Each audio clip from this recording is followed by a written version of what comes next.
The future of Obamacare, officially known as the Affordable Care Act, is in question after a federal judge in Texas ruled that the entire law is unconstitutional.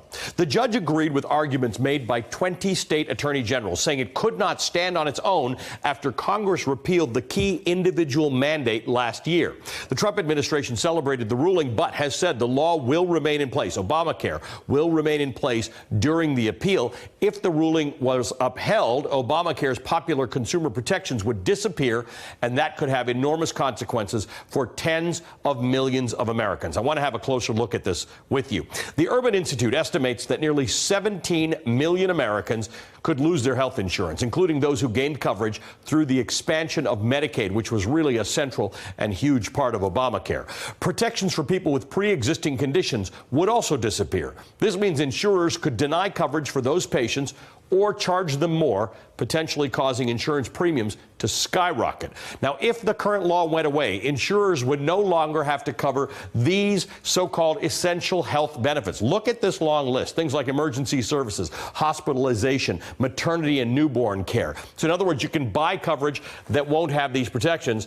So people who need these protections will pay a lot more. Other protections that would disappear, including caps on out-of-pocket costs, bans on annual or lifetime coverage limits, really important if you've got a chronic illness or a terminal illness. Insurers could also resume charging people more based on their age, their gender, or their profession. And young people would no longer be allowed to remain on their parents' insurance policies until they're 26 years old. There's a lot that could go wrong here. Joining me to talk about this is Dr. Kavita Patel. She's a practicing physician at Johns Hopkins Medical University and was a key architect of the Affordable Care Act. Kavita, good to talk to you. Thank you for being with us. Great to see you, Ali. This ruling came one day before the end of the Obamacare open enrollment period for 2019. Millions of people either signed up or renewed their coverage for next year. For people who get their insurance in some fashion through the Affordable Care Act, what does this mean? So as of today, nothing has changed because the ruling did not have an injunction with it. And quite honestly, as you mentioned, is going to be going through a process. And I hope it doesn't even get past the appeals court, much less to the Supreme Court, where a lot of people on both sides of the aisle, on legal, conservative and liberal scholars, have said that this was a really weak ruling. But what's really chaotic, Ali, is that, you know, if you listen to just the headlines, you're enrolling in the Affordable Care Act's insurance, and you're thinking you're going to lose coverage come January 1st. That's not the case as of today. I think the other story that people aren't talking about is, you know, the Trump administration said enrollment is still open. We're enforcing the Affordable Care Act. We all wonder if that could change at some point. So all of these things are in play, leaving, everyday Americans with a lot of questions about what's really going to happen in the next year or two. So the chaos is important because it's kind of what the administration wants, and it's what a lot of Republicans want. Their biggest dream would be if fewer people wanted to sign up for Obamacare or just walked away from the whole thing, because that would prove that it's not as popular. But in this last election, health care, not Obamacare, but healthcare itself, was the most important issue to most Americans. So what's the worst case scenario now? What can happen next if a higher court upholds this this ruling? Oh, it's even, you put out probably the most salient fact that, tens of millions of people would lose health insurance.